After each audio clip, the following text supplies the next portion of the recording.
అసలు మర్చిపోయాం 17 ఏమైపోయిందో కూడా మీడియా అంతా మాట్లాడడం వదిలేసింది. ఎప్పుడుందో ఏం జరుగుతుందో తెలియదు. ఈ రోజు ఏదో సిఐడి ఆఫీస్కి వెళ్తున్నారు మనం ఇప్పుడు మాట్లాడుతున్న టైంలో చంద్రబాబు నాయుడు గారు. వేరే కేసులు అయితే వెళ్తున్నట్టున్నారు, నేను ఫాలో అవ్వలేదు. బట్ నాకు తెలిసి సంక్రాంతి వెకేషన్ తర్వాత ఏ క్షణమైన జడ్జిమెంట్ చెప్తామని లాస్ట్ టైము కేసు హీరింగ్ జరిగినప్పుడు సుప్రీంకోర్టు చెప్పినట్టు నాకు గుర్తు. బహుశా వాళ్ళకి కూడా పొలిటికల్ కన్సిడరేషన్స్ ఉన్నాయేమో నాకేమో అర్థం కావటం. లేకపోతే జడ్జిమెంట్ ఆర్గ్యుమెంట్ అక్టోబర్ నెలలోనో నవంబర్ నెలలోనో ఆర్గ్యుమెంట్స్ విని 4 నెలల తర్వాత జడ్జిమెంట్ చెప్పే కేసు ఆ కేసు. వాళ్ళకు కూడా పొలిటికల్ గా ఏది ఏ టైంలో చెప్తే జడ్జిమెంట్ కరెక్ట్, ఏ టైంలో జడ్జిమెంట్ చెప్పకపోతే కరెక్ట్, ఏమన్నా భారతీయ జనతా పార్టీ నుంచి ఏమన్నా క్లియరెన్స్ రావాల్సిన కోసం ఆలోచిస్తున్నారా? ఇప్పుడు భారతీయ జనతా పార్టీని పొత్తులో వద్దు అంటే ఒక విధంగా ఉంటుంది కేసు జడ్జిమెంట్, లేదు భారతీయ జనతా పార్టీ పొత్తులో ఉంటే ఒక విధంగా ఉండే పరిస్థితి కనబడుతుంది. నాకు అర్థం కాని పరిస్థితి ఏంటంటే న్యాయ వ్యవస్థ కూడా ఈ విధంగా పొలిటికల్ కన్సిడరేషన్ తోటి జడ్జిమెంట్ల మీద డెసిషన్ తీసుకుంటాయని అనే భావన కొంత సామాన్యుల్లో రావటం అనేది చాలా దురదృష్టకరమైనటువంటి అంశం. సార్ ఇప్పుడు అయితే ఈ 17A చుట్టూ ఆంధ్రప్రదేశ్ రాజకీయాలు ఉన్నాయి. ఇంకా పొత్తులకు సంబంధించి కానీ ఫర్దర్గా యాక్షన్ ప్లాన్స్ సంబంధించి కానీ 17A చుట్టూనే తిరుగుతున్నాయి ఆంధ్రప్రదేశ్ పాలిటిక్స్. ఆంధ్రప్రదేశ్ రాష్ట్ర ప్రజలకి నాకు తెలిసి రాష్ట్ర ప్రజల సమస్యలు రాష్ట్ర ప్రజల ఎజెండా కాకుండా 17A ఎజెండా అయిపోయింది ఇప్పుడు. కాదు నరసింహరావు గారు, ఇప్పుడు మీడియాకి కానీ రాష్ట్ర ప్రజలకు కానీ న్యాయ పరిభాషలో న్యాయం అనేది అసలు ఎలా ఉంటుంది, న్యాయం అంటే ఏంటి, ప్రివెన్షన్ ఆఫ్ కరప్షన్ ఏంటి, సిఆర్పిసి ఏంది, ట్రయల్ కోర్ట్ ఏంది, అప్పీల్ ఏంది, వీటి మీద చాలా వరకు జగన్మోహన్ రెడ్డి ప్రభుత్వం అవగాహన కల్పించింది. వీళ్లలో రేపొద్దున రాబోయే ప్రభుత్వం నిష్ణాతులను చేయడానికి ఒక ప్రణాళిక సిద్ధమైంది.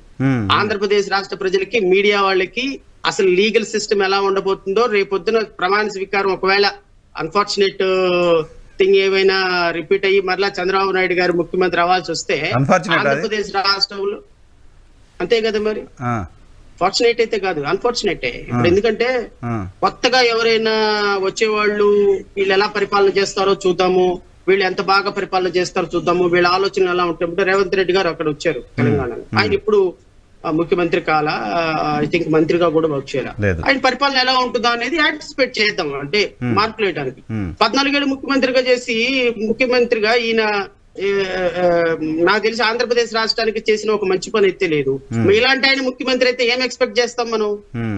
పోనీ ఇంకోటి కూడా ఎక్స్పెక్ట్ చేయొచ్చు, నేను ఇప్పటి వరకు చేసిన తప్పులు నన్ను క్షమించండి, నేను రియలైజ్ అయ్యాను, 55 రోజులు జైల్లో ఉండటం వల్ల నాకు జ్ఞానోదయం అయింది, ఇక్కడ నుంచి నేను మంచి పరిపాలన చేస్తానని అన్నా చెప్తే అట్లీస్ట్ మనం ఆయన మళ్ళీ వస్తే ఏదైనా చేస్తాడేమో అనుకోవచ్చు.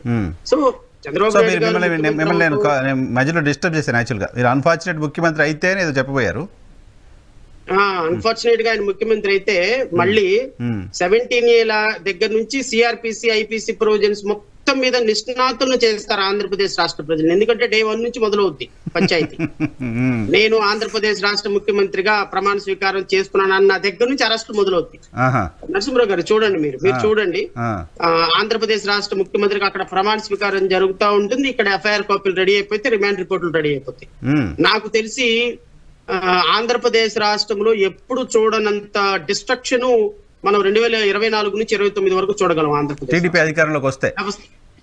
అబ్సల్యూట్లీ అసలు ఇప్పుడు 6 హోమ్ మినిస్టర్లు అయ్యారు టీడీపీలో. నాకు తెలిసి అచ్చెన్నాయుడు ఒక హోమ్ మినిస్టర్, అచ్చెన్నాయుడు ఒక హోమ్ మినిస్టర్, నేనైతే ఇవ్వను అని కంగల్పూడి అనిత గారు, ఇంకా అయ్యన్న పాత్రుడు ఒక home minister, Nara Lokesh home minister, నేను హోమ్ మినిస్టర్ పదవి ఎవరికి ఇవ్వనని చంద్రబాబు నాయుడు గారు. ఇట్లా ఎవరికి వాళ్ళు హోమ్ మినిస్టర్లు 6 హోమ్ మినిస్టర్లు అయినారు, 2-3 రెవెన్యూ మినిస్టర్లు అయినారు. సో ఎవరికి వాళ్ళు పదవులు పంచుకుంటున్నారు అనేది నాకు తెలిసిన ఇన్ఫర్మేషన్.